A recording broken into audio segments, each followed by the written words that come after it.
iniciar la sesión del día de hoy.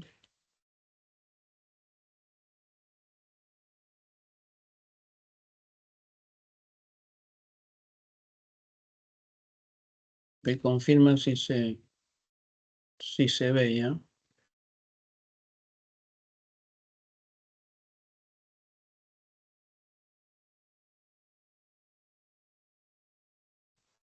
Se ve, ya se ve. Muy bien, adelante, hermano.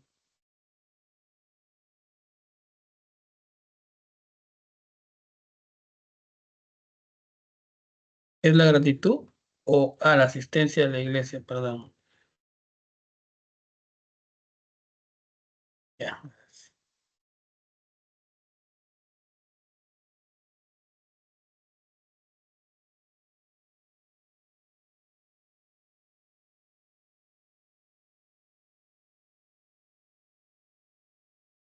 Mano Alejandro, adelante. Correcto, pastor.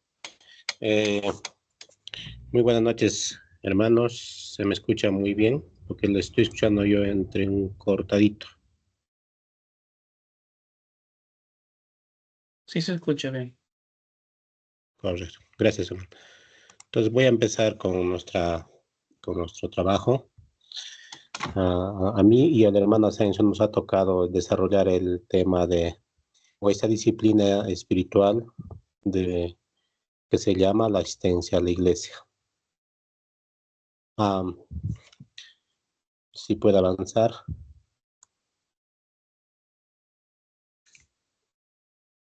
Entonces, empezamos diciendo que primero, definiendo qué es una disciplina espiritual, ¿no?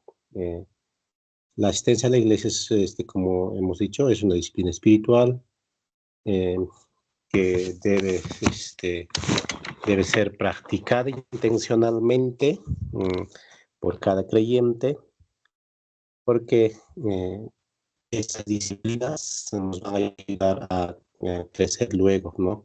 En nuestra relación con Dios y también a ser transformados al final a la imagen de Cristo. Entonces, ese es el propósito de estas disciplinas espirituales, las que estamos estudiando estas semanas, ¿no? Y hoy día estamos entonces con la disciplina de la asistencia a la iglesia. Y esta disciplina, definiendo también, incluyen, o sea, claro, hemos hablado de la oración, la lectura bíblica, el ayuno, y también tiene que ver con que nos congreguemos, que estemos reunidos, ¿no? Con la comunidad, dicen nosotros, ¿no? Donde se enmarca finalmente con la asistencia a la iglesia. Entonces, resumiendo, ¿qué es una disciplina espiritual? Diríamos que es una práctica que cada creyente debe hacer de manera intencional, ¿no? Con la finalidad de crecer, ¿no? De transformarse más a la imagen de Cristo, ¿no? Muy bien, seguimos y vamos, ¿no? Viendo los fundamentos bíblicos para la asistencia a la iglesia, ¿no? Si puede avanzar usted. El fundamento bíblico para la asistencia a la iglesia, ¿no? Tenemos tres fundamentos, ¿no? La primera está en Hebreos 24 al 25, donde diría que siempre debemos de congregar, no dejar de congregar, eso es lo que dice la palabra de Dios, sino más bien debe siempre uno congregar, ¿no?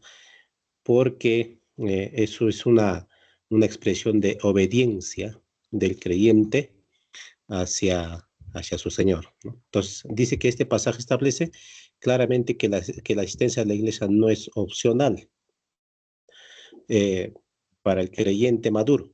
O sea, ningún creyente debe tomarlo como algo de pasatiempo, de, a ver, si puedo voy y si no, no.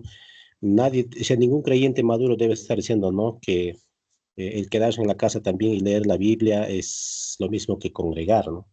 Entonces, es importante congregar. Los creyentes deben estar siempre congregando y el creyente maduro, sobre todo, ¿no? Y es una expresión de obediencia y comunión a Dios. La segunda está en Hechos 2:42, ¿no? Ahí vemos que desde la iglesia primitiva, ¿no?, los creyentes se reunían de manera regular y era parte de su vida espiritual. Entonces, y como estamos ahora desarrollando estos temas de disciplinas espirituales, entonces tenemos que afianzar esa práctica, ¿no? Debemos de tener una asistencia regular, porque eso es parte de nuestra vida espiritual, una característica del creyente, de congregar, ¿no? Debe ser algo que le caracteriza al creyente, ¿no? De los que no tienen esta práctica. La tercera está en 1 Corintios, capítulo 12, verso 12 al 17, ¿no? Y ahí Pablo describe la iglesia como un cuerpo, ¿no? Él va a hablar de que nosotros somos individualmente, ¿no? Y aún no tenemos nuestras responsabilidades que cumplir. Entonces, cada miembro tiene un rol vital en el cuerpo, que es la iglesia, en el cuerpo del Señor, que es la iglesia, ¿no?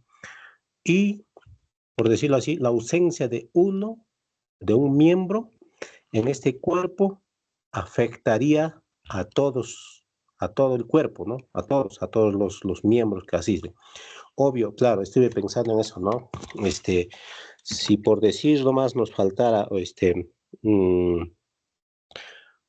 un dedo nomás, ¿no?, de nuestra mano, entonces ya eso afectaría, ¿no?, al desarrollo de hacer las cosas, ¿no? O sea, de todo el cuerpo, porque ya faltaría un miembro y ya no estaríamos completos y tendríamos dificultades. Entonces, la ausencia de uno de esos miembros afecta entonces a todos, ¿no? Entonces, por eso es que importante es practicar, poner en acciones, desarrollar, eh, fomentar bien, ¿no?, eh, estos fundamentos bíblicos para la asistencia a la iglesia, ¿no?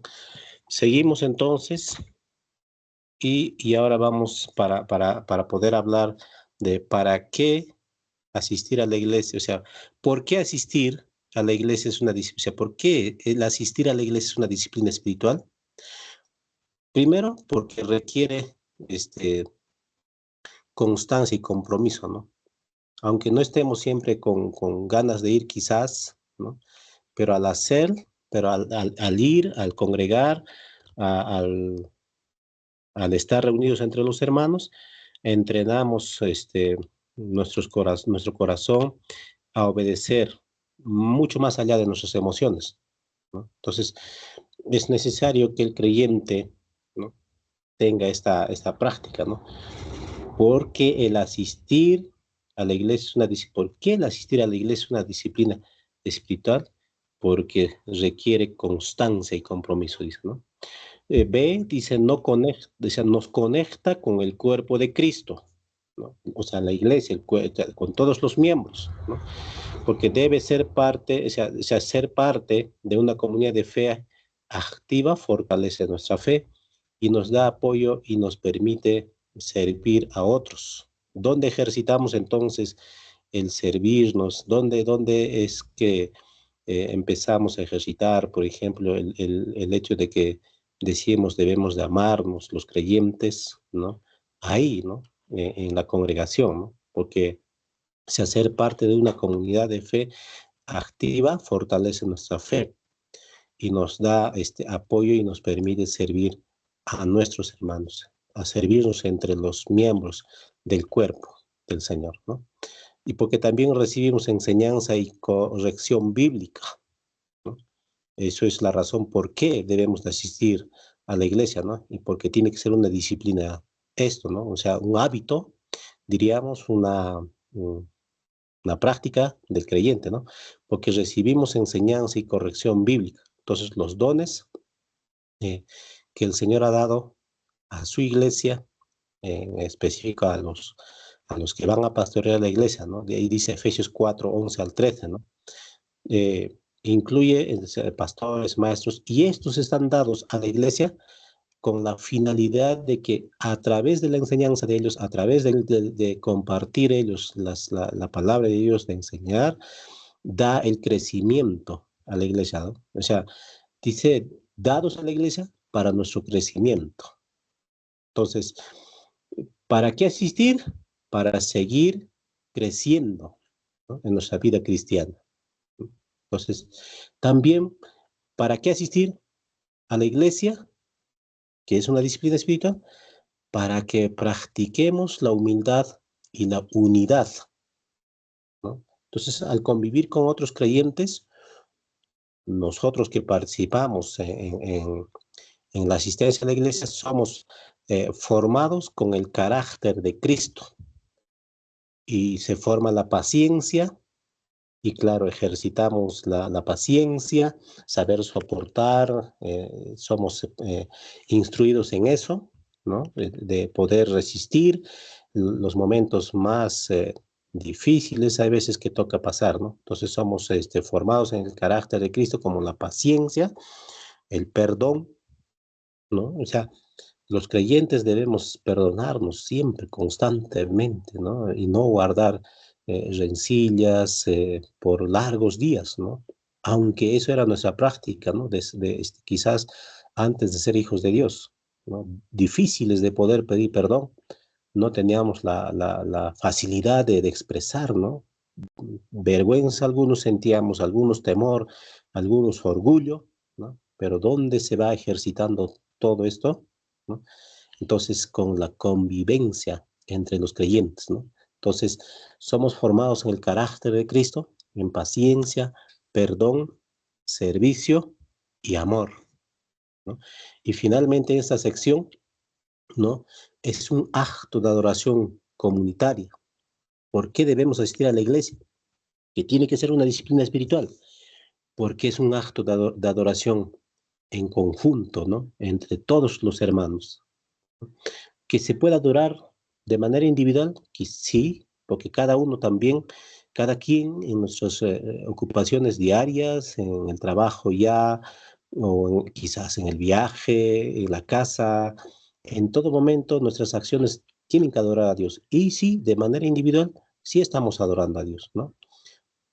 Y la adoración congregacional es necesario también, porque tiene un poder más especial, ¿no? Poder especial, ¿no?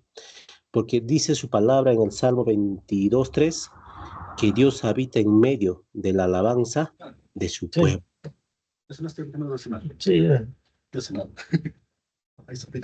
¿Sí?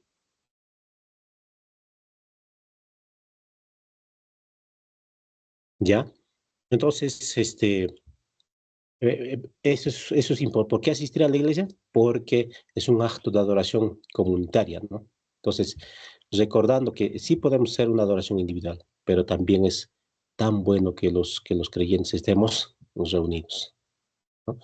Siguiendo, ¿cuáles serían los beneficios de asistir regularmente a la iglesia?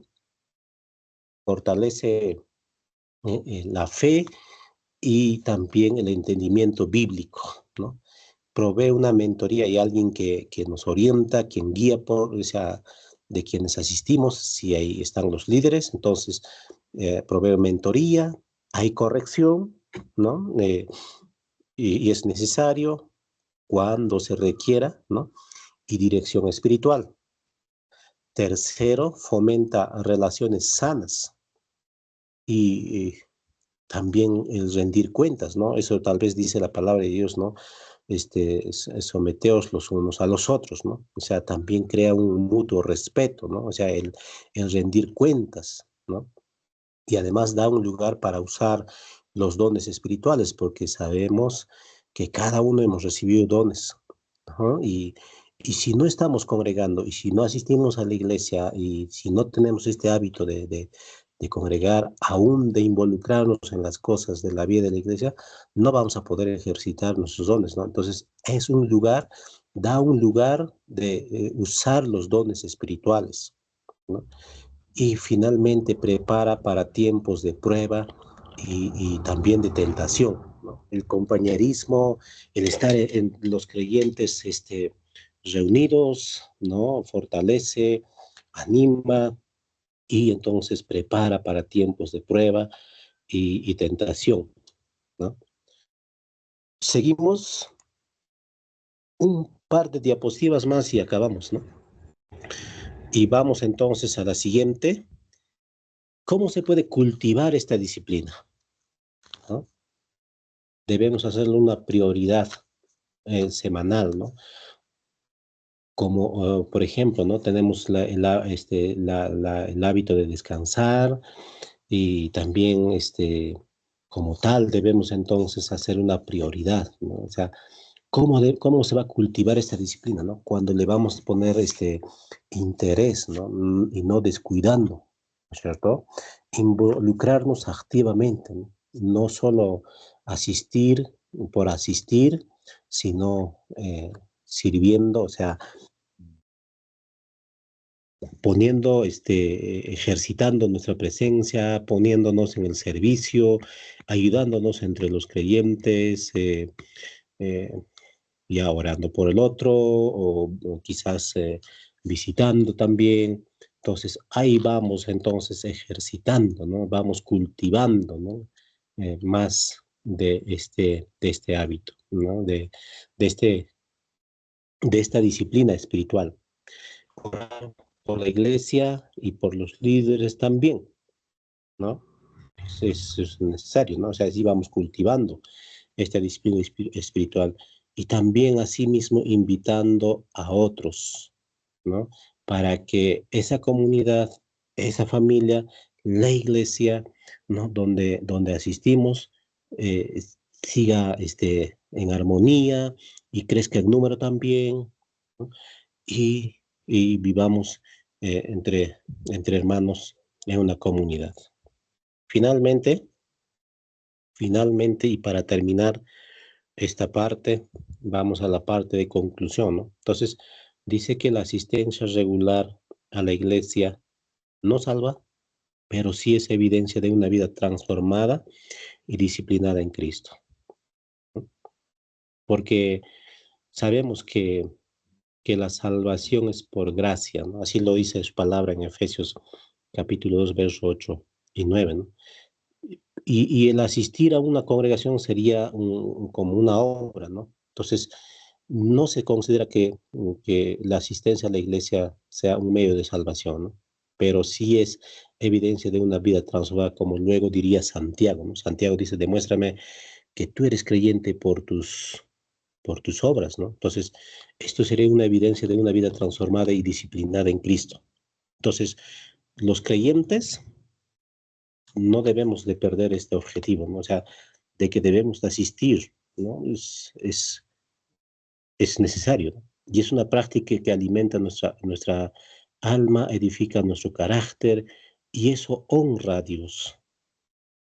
Es una práctica, primero, que alimenta nuestra alma, ¿no? Es necesario estar reunidos los hijos de Dios para, para alimentarnos, para escuchar la palabra de Dios, para poder orar, para poder cantar y para poder animarnos, ¿no?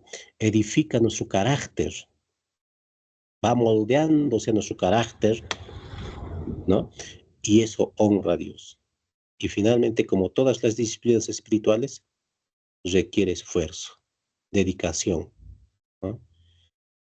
Que luego produce frutos notables en los hijos de Dios, ¿no? Entonces, esto es mi exposición, hermano Mario, esta noche. Quería aclararle que hermano Asensio está de viaje. Mm, Esto me indicó y que usted le considere eh, la, su inasistencia de esta noche. Gracias, hermano. Ya, está bien. ¿Alguna pregunta, algún comentario, hermano, sobre la asistencia de la iglesia? ¿Para cuántos es nuevo esta disciplina? Hermano Walter, adelante.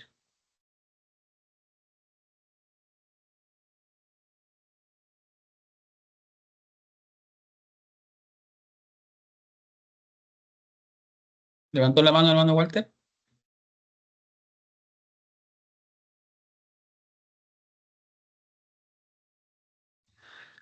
Sí, buenas noches, mi pastor Mario, ¿cómo está? Saludos a todos los hermanos que están conectados, dándole gracias a Dios por una semana más, una oportunidad más de aprender más acerca de la palabra de Dios y este tema tan interesante como son las disciplinas cristianas. Pastor, eh, claro, excelente la presentación del hermano Alejandro. Veo que el enfoque fue sobre todo el enfoque tradicional. Pero debemos tomar en cuenta que hay otras formas digamos, de congregarse. Eh, hoy día hay congregaciones virtuales. De hecho, existen iglesias también cristianas en el metaverso, donde allí se utilizan tecnologías de realidad virtual, donde se ofrecen servicios y experiencias inmersivas para los creyentes, ¿no? Por ejemplo, hay una iglesia que se denomina Life Church, que está, bueno, en los Estados Unidos. Y quería, Pastor Mario, bueno, que pudiéramos conversar un poquito al respecto.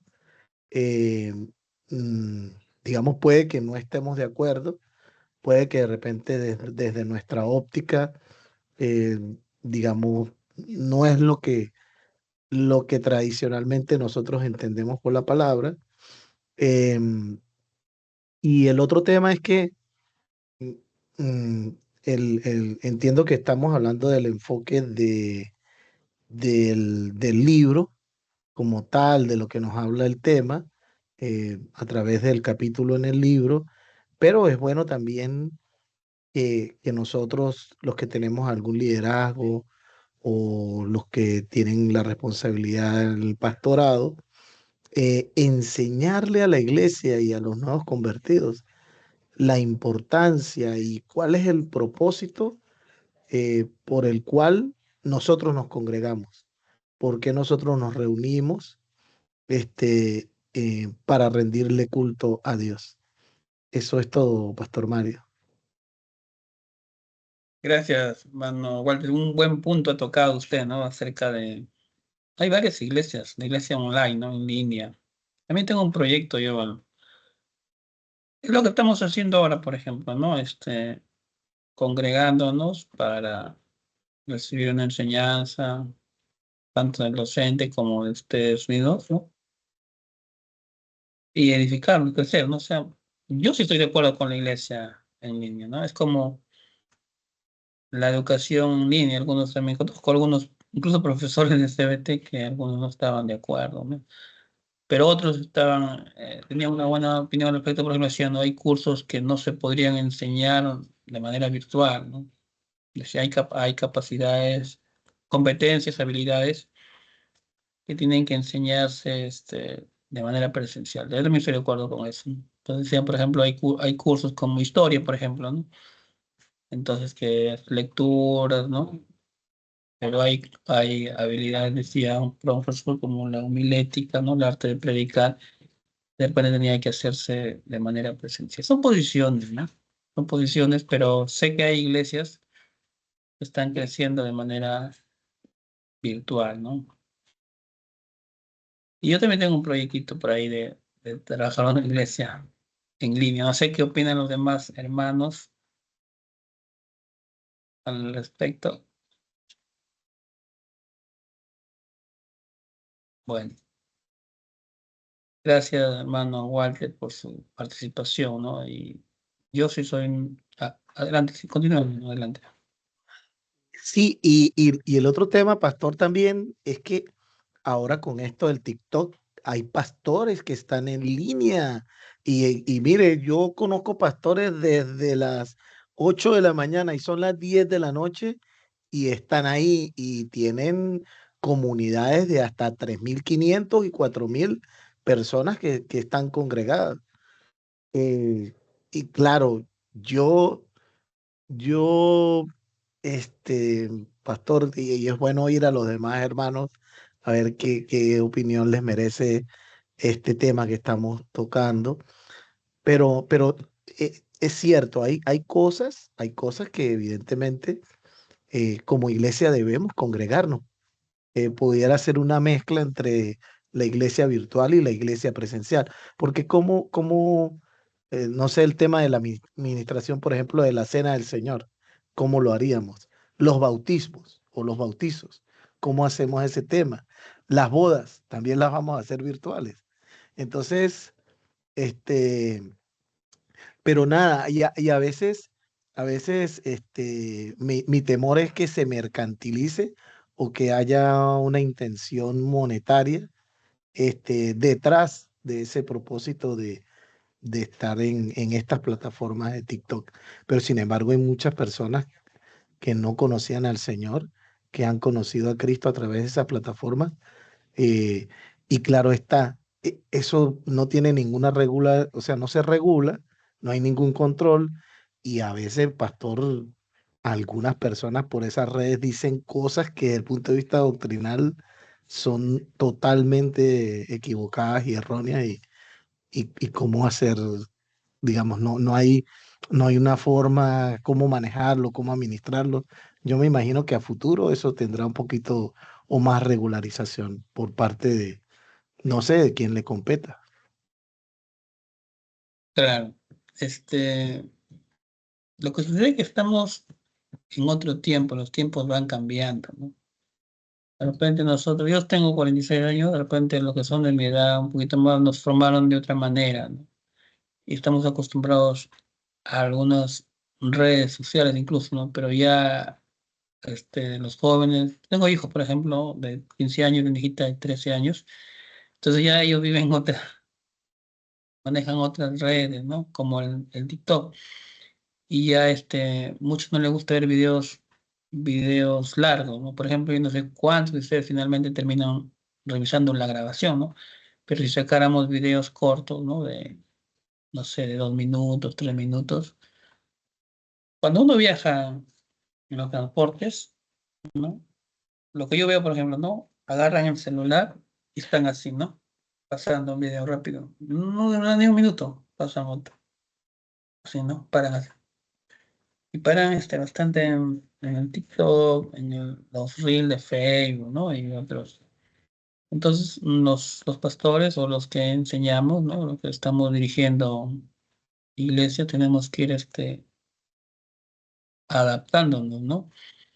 Porque si no, vamos a dejar de enseñar, ¿no? Y también tenemos que dar pase también a los jóvenes que puedan enseñar los que conocen estos temas. Adelante, hermano Alejandro.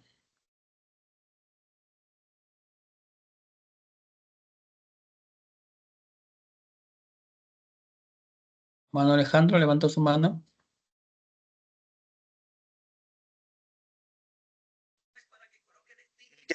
Micrófono, Pastor Mario. El hermano Alejandro levantó su mano para... adelante. Sí, sí, pastor, claro, es bueno poder estar innovando, ¿no? Mm.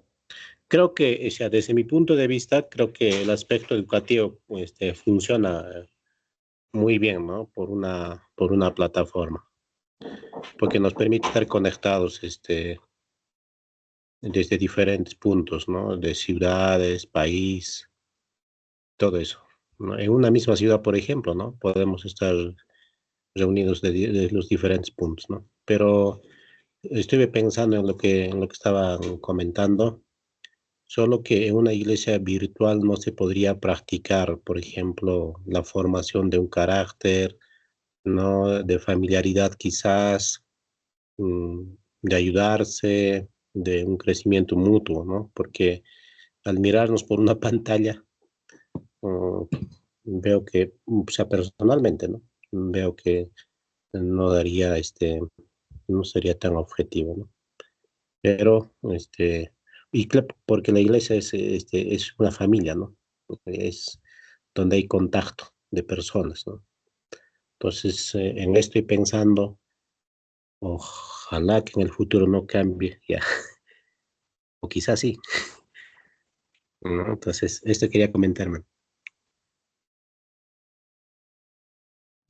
También, hermano Docente, creo que sería bastante importante, ¿no? Considerar qué principios bíblicos podríamos aplicar para avalar, ¿no? Si es que fuera el caso de las iglesias virtuales o de los cultos virtuales, ¿no? Como bien dice nuestro hermano Alejandro, creo que hay que evaluar bien desde el ente bíblico, ¿no? No es que si yo lo avalo o si yo lo rechazo, ¿no? Creo que la palabra de Dios es nuestra regla, ¿no? De fe y conducta de cada uno de nosotros, en la cual nos viene hablando, ¿no? Precisamente de poder nosotros llegar a concertar ese cuerpo, ¿no? Que es la iglesia. Y creo que no es tan dable, no es tan favorable, ¿no? Para poder consolidar ese cuerpo, consolidar las funciones de cada uno de ellos o cómo van a desempeñar, ¿no? Los dones, los talentos, cada uno de ellos y cada uno va a estar, ¿no? Desde sus pantallas de celulares o laptop, ¿no? Creo que ahí también deberíamos de ver, ¿no? Lo que la palabra de Dios nos dice con respecto a este punto. Ese sería mi comentario, docente. Gracias, hermano Mike. Ahora, pero ya existen, ¿ah? Existen iglesias así, ¿no? Y la vez pasada un pastor me estaba contando que él ministró un bautismo así, ¿no? De manera virtual. Fue su primera vez haciéndolo. Este, bueno, como dice que hay que ver la escritura, una vez un pastor estaba comentando de que, a ver cómo era, estoy tratando de recordar, creo que no había cierto, no sé si no, a ver, estoy tratando de recordar, creo que no había agua en ese lugar. ¿Cómo se podría bautizar a una persona en un lugar donde no hay agua? Algo así creo que era. Bien, pero siempre estemos con la mente abierta, ¿no? Para poder adaptarnos sin ir en contra de los principios bíblicos, ¿no? Eso. Pero muy buenos aportes, hermano Walter, ¿no? Al respecto. Bien, continuamos. El grupo de nuestra hermana Abigail.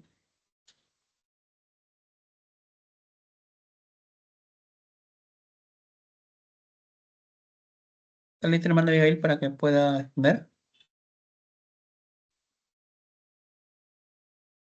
Sí, hermano, en favor de las diapositivas, me lo puede compartir.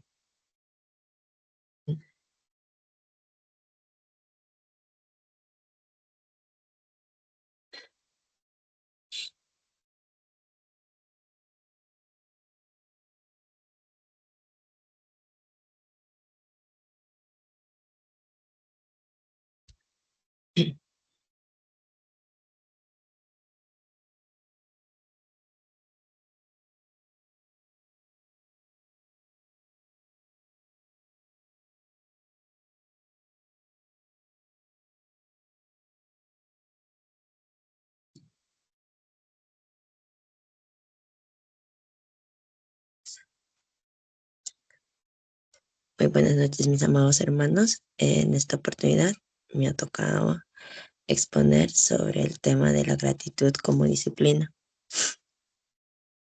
A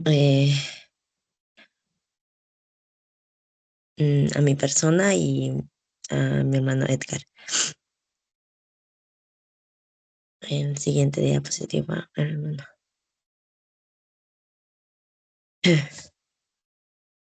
Bueno, el libro de Roberto Amparo Rivera que nos ha indicado para leer. Y vamos en el capítulo de la gratitud como disciplina. El libro nos presenta no como un sentimiento espontáneo, ¿no? La gratitud no es un sentimiento, sino es una disciplina espiritual fundamental que moldea el carácter del creyente y lo acerca a Dios. También argumenta, al igual que otras disciplinas, la gratitud requiere práctica intencional, perseverancia y fe, especialmente en medio de las adversidades. Eh, la identificación de ideas centrales, ¿no? En el libro nos dice, el autor desarrolla varias ideas centrales sobre la gratitud. La gratitud es una elección, no un sentimiento. Es una disciplina que transforma La perspectiva es una respuesta esencial a la gracia de Dios. Actúa como un antídoto contra el pecado. Es un acto de fe y adoración.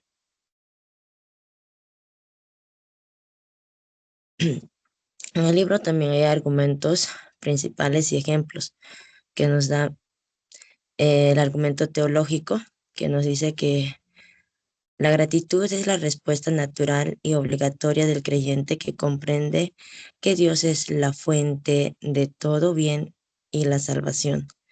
El libro nos da el ejemplo del apóstol Pablo, quien a pesar de sufrir, siempre comenzaba sus cartas con acción de gracias, reconociendo la soberanía y la bondad de Dios.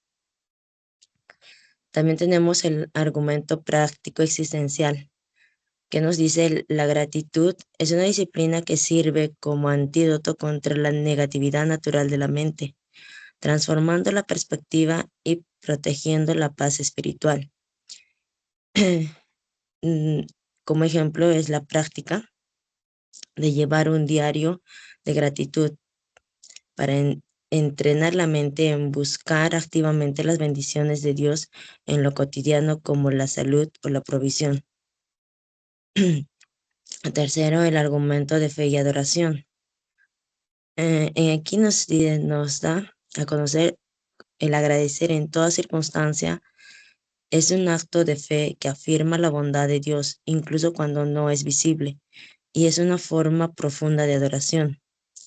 Aquí nos da el ejemplo cuando Jesús daba gracias a Dios por los panes y los peces, antes de que se realizara el milagro, demostrando la fe y la gratitud por adelantado.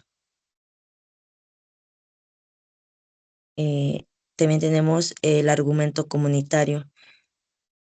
La gratitud expresada en comunidad, es decir, en testimonios, alabanzas, que edifica la iglesia, crea un ambiente de fe y anima a otros. El ejemplo nos da las fiestas de acción de gracias en el Antiguo Testamento, donde el pueblo se reunía para recordar y celebrar juntos la fidelidad de Dios. La siguiente diapositiva.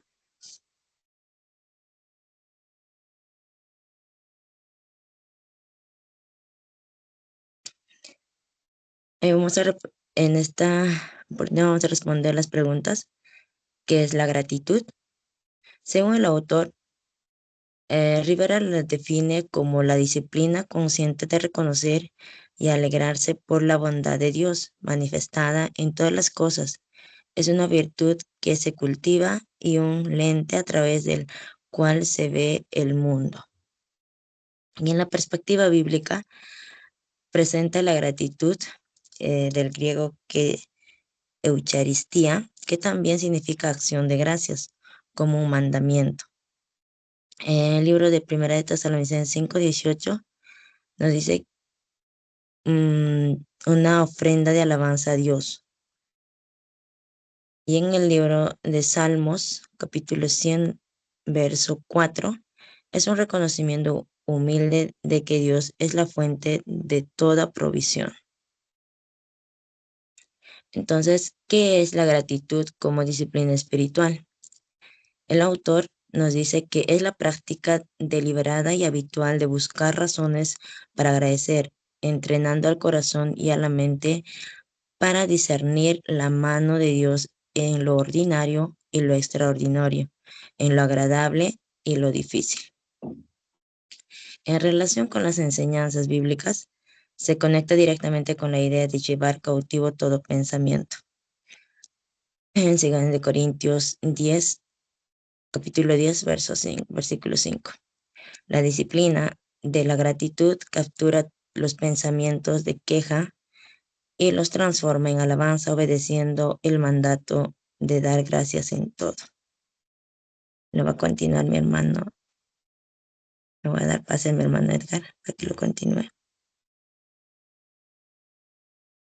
Amados hermanos, buenas noches. Vamos a continuar con la exposición que nos ha tocado. La siguiente diapositiva, por favor.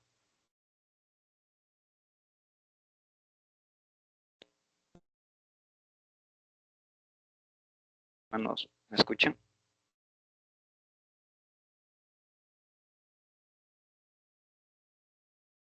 Bien, vamos a continuar. ¿Cómo se manifiesta la gratitud en el contexto cristiano? La visión del autor se manifiesta en una gratitud permanente de contentamiento y en expresiones concretas. La oración de agradecimiento, la alabanza congregacional, el testimonio público de que Dios ha hecho y la generosidad hacia los demás como reflejo de la gratitud recibida. Lamentos bíblicos. Los salmos en el Antiguo Testamento están repletos de llamados a la gratitud, como dar gracias al Señor porque Él es bueno. También las fiestas judías como la Pascua y los tabernáculos eran actos de gratitud colectiva por la liberación y provisión de Dios.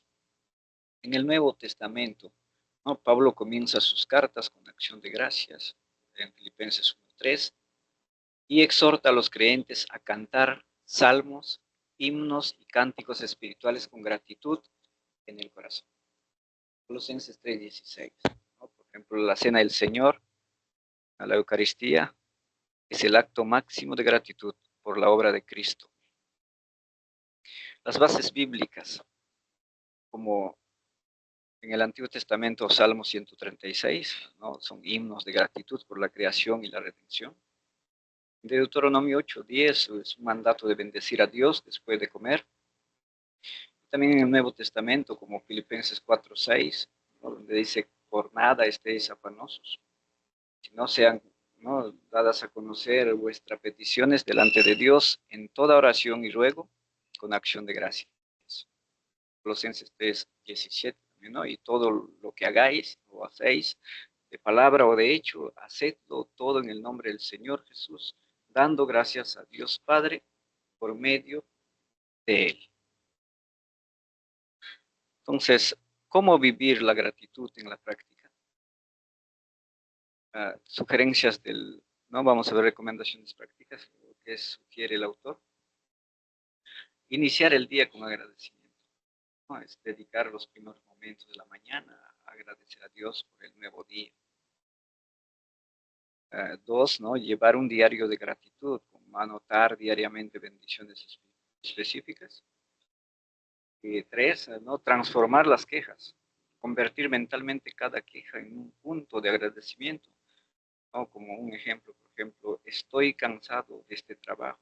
Podemos cambiar en doy gracias a Dios por tener un trabajo. También en el 4, incorporar la gratitud en la oración. Hacer de la acción de gracias una parte central de la vida de oración, no solo las peticiones. Un ejemplo bíblico, ¿no? El modelo de la oración de Jesús, por ejemplo, incluye agradecimiento en Mateo 11:25. Y Daniel daba gracias 3 veces al día, a pesar del decreto real que lo prohibía. Y el 6:10. Segunda diapositiva, por favor, pastor.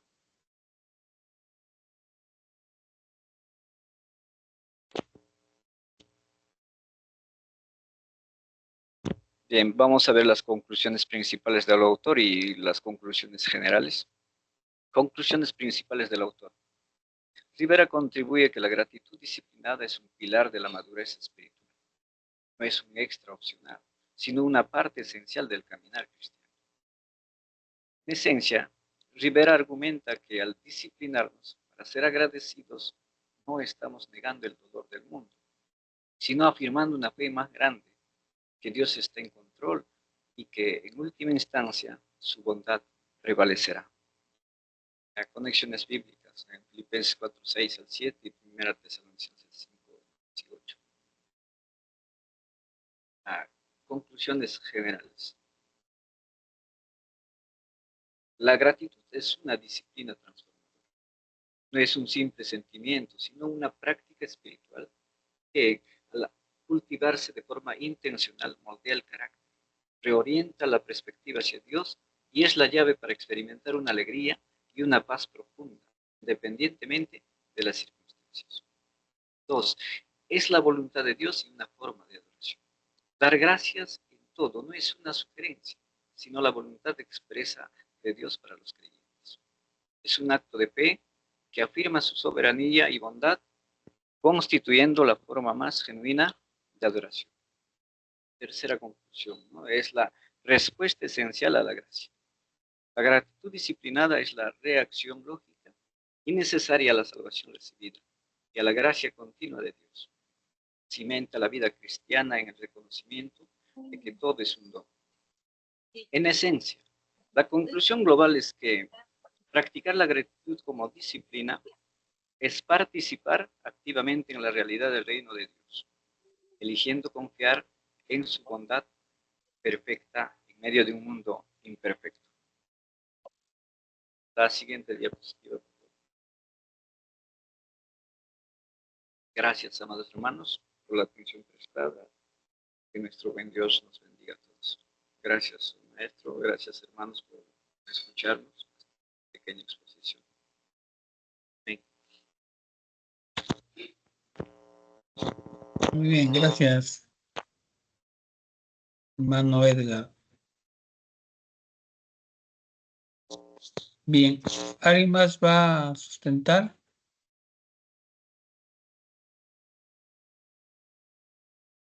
Buenas noches, hermano. Yo sustento, hermano. Ya. ¿Usted puede compartir, hermano Hans? Claro. Ya, adelante.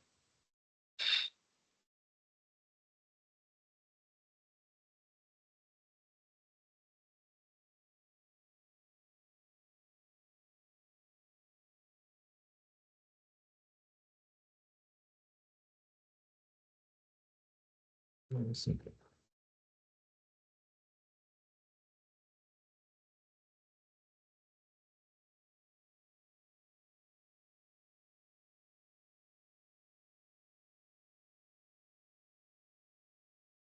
Pastor Mario, discúlpeme, ¿qué es sustentar?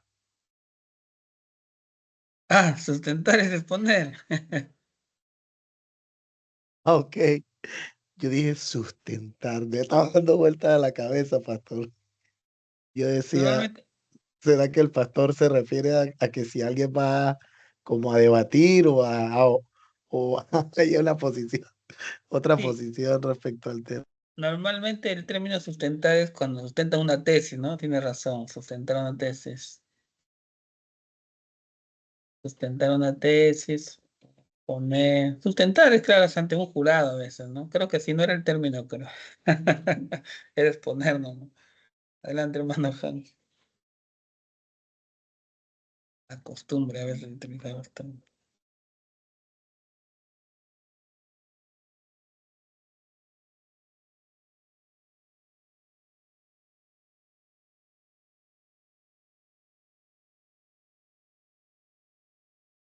¿Se comparte, hermano? Sí, sí se ve. Ahora hay que darle modo presentación. Bueno, lo había realizado un poco, estaba la exposición un poco más extenso, pero vamos a presentarlo. Lectura contemplativa de las escrituras. ¿Lo puede dar en Eh, modo presentación, hermano? claro.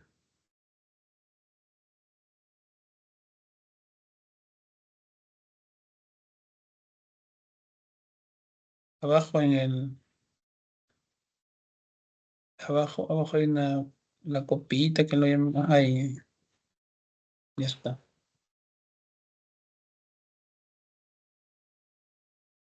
¿Qué entendemos por lectura contemplativa, no? Estamos hablando de escuchar atentamente la voz de Dios, ¿no? Meditar profundamente en lo que Él ha dicho, responder en su palabra con oración, adoración, obediencia. Luego, el fundamento bíblico es la lectura con atención espiritual. Y bueno, según los textos que vemos en la pantalla, ¿no? Abre mis ojos, miraré las maravillas de tu ley. Meditación bíblica, ¿no? Uno de los tantos es en su ley medita de día y de noche. La palabra produce transformación, la exposición de tu palabra alumbra hace entender a los simples, ¿no? Y lectura como comunión con Dios. Estad quietos y conoced que yo soy Dios. Fundamento bíblico, Jesús citaba las escrituras, ¿no? Recordemos en Lucas, ¿no? Se retiraba a orar en las mañanas. María, como el creyente fiel. Pablo exhorta en la palabra de Cristo, muere con abundancia en vosotros.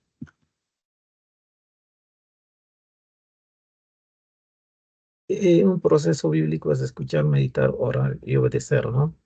Como ya lo había mencionado en la clase anterior, lo de escuchar la palabra, meditar, que principalmente, ¿no?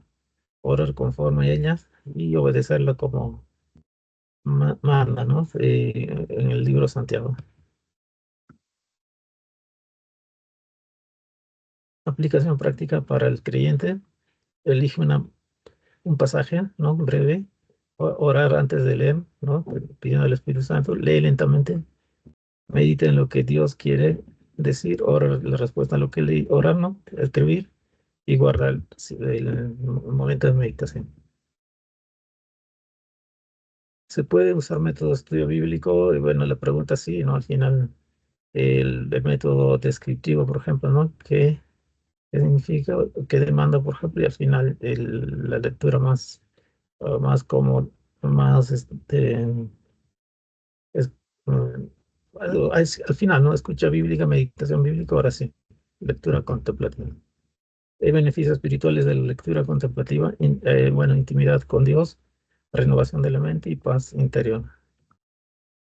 Beneficios espirituales de la lectura, mayor sensibilidad del espíritu, vida guiada por la palabra. Bueno, entendida desde la Biblia, no es una tradición humana ni una alternativa de devoción, sino una expresión legítima del llamado bíblico, a meditar y obedecer principalmente. Es lo que podría exponer en relación a este tema. Gracias. Muy bien, hermano Jan. ¿Alguien tiene algún comentario, alguna pregunta sobre las posiciones o sobre el curso ya para estar terminando, hermanos? Gracias por su participación en todas estas 5 sesiones. ¿Alguna pregunta, algún comentario? O en todo caso, son 3 hermanos que ponen qué aprendió, ¿no? ¿Cómo resumiría el curso? ¿En una frase, en una oración?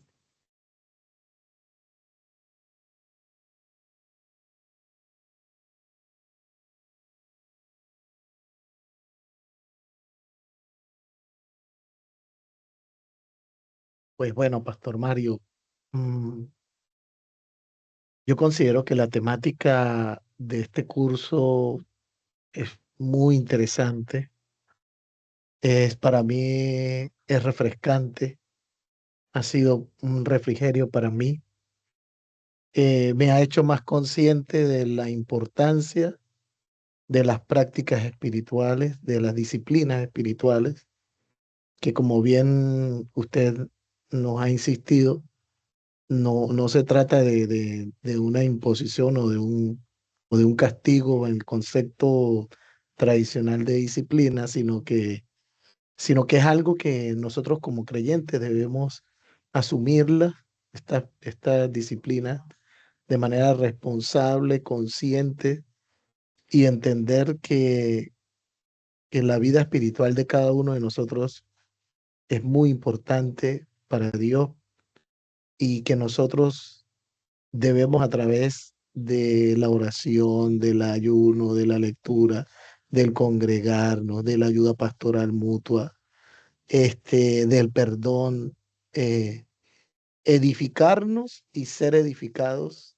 eh, digamos, edificarnos de manera mutua y ser edificados por el Espíritu Santo, por la presencia de Dios. De verdad que, bueno, de mi parte felicito a todos los hermanos que expusieron, que se tomaron el tiempo para preparar y que además, bueno, de gran bendición y con mucha profundidad nos han enseñado. ¿Verdad? Que yo estoy muy agradecido, Pastor Mario, a usted, al Centro Bíblico, y bueno, una vez más agradecido por darme la oportunidad desde Venezuela de poder ser parte de esta gran familia de la fe. Gracias, hermano Walter. También gracias a usted. Recuerdo el tema de exposición, el ayuno, ¿verdad? Y Amén, amén. creo que lo puso muy bien porque no hubo comentarios, porque ese tema a veces es un poco controversial también, ¿no? Algunos escuchaban maestros que decir que ya no se debe ayunar, ¿ya? El otro extremo que hay que ayunar como el modelo de Jesús, 40 días. Y otros que ayunan así estén enfermos, y el autor ahí hizo corrección y usted lo explicó también muy bien, ¿no? Entonces, siempre hay que evitar los extremos, ¿no? Bien, hermano, muchas gracias a todos, ¿no? Como dice el hermano Walter, por el esfuerzo que han hecho de elaborar sus diapositivas, prepararse para la exposición, ¿no? Estamos terminando el curso de vida cristiana. Estamos pensando en sacar el curso de Génesis, ¿ya? De sus oraciones, hermanos, para continuar, no sé si va a ser martes o jueves, ya el próximo curso sería Génesis. Bien, ¿alguien que nos quiera despedir con una oración?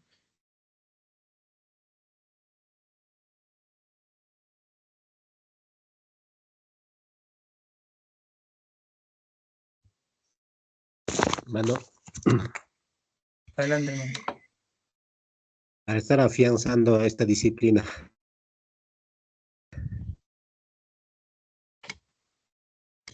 Oramos. Bendito Dios, te estamos agradecidos en esta noche, Señor, por permitirnos y por bendecirnos, Señor, con el estudio de papá hasta esta noche. Te rogamos, Dios bendito, que tú mismo nos permitas a ejercitar, Señor, estas disciplinas que hemos revisado, Dios bendito. Si ha sido, Señor, muy superficial, quizás por cumplir, nada más, Señor, te rogamos que crees en nosotros, Señor, el hábito, Señor, de ponerla en acciones, Dios bendito, papá. Señor, así sea con mis hermanos en todos los lugares, Santo Dios, y esto mismo, Señor, permite que reflejemos también en nuestra vida de comunidad, bendito Dios, papá, juntamente con nuestros hermanos, Dios Santo, en la familia también, Santo Dios bendito. Bendice, Señor, a mi hermano Mario, Señor, quien preside, Señor, quien dirige, Señor, este centro bíblico teológico, Señor, en donde también muchos de ellos nos preparamos. Gracias, Señor, y por mis hermanos también, que están de diferentes lugares, Señor, de diferentes países también, Señor. Guarda a ellos, Padre Santo, y por este medio, damos, Señor, la fe en ti, Dios bendito. Papá, orando así en el nombre de nuestro Señor Jesús. Amén. Muy bien, muchas gracias, hermano. Bendiciones. Hasta el próximo curso. Ya Muchas con gracias, Pastor Mario. curso, algunos se están titulando, ¿verdad? Bendiciones para todos. Dios le bendiga. Pastor, bendiciones. Bendiciones, Hermano, hermanos. gracias, hermano. Pastor Mario, muchas gracias, Pastor Mario. Dios le bendiga, lo siga usando de manera poderosa, con su sabiduría, con sus conocimientos y con todas estas imparticiones que ha tenido para con nosotros. Le amamos y le bendecimos desde Venezuela, mi pastor. Saludos para los hermanos de Venezuela, hermano. Bendiciones. Gracias, Pastor, por tu enseñanza. Bendiciones a Gracias, todos. hermanos. Dios los bendiga. Buenas noches con todo. Gracias, Pastor. Bendiciones. No bien la hermana Lady, ¿cómo se llamaba? María Luisa, creo. No la he visto estos últimos días.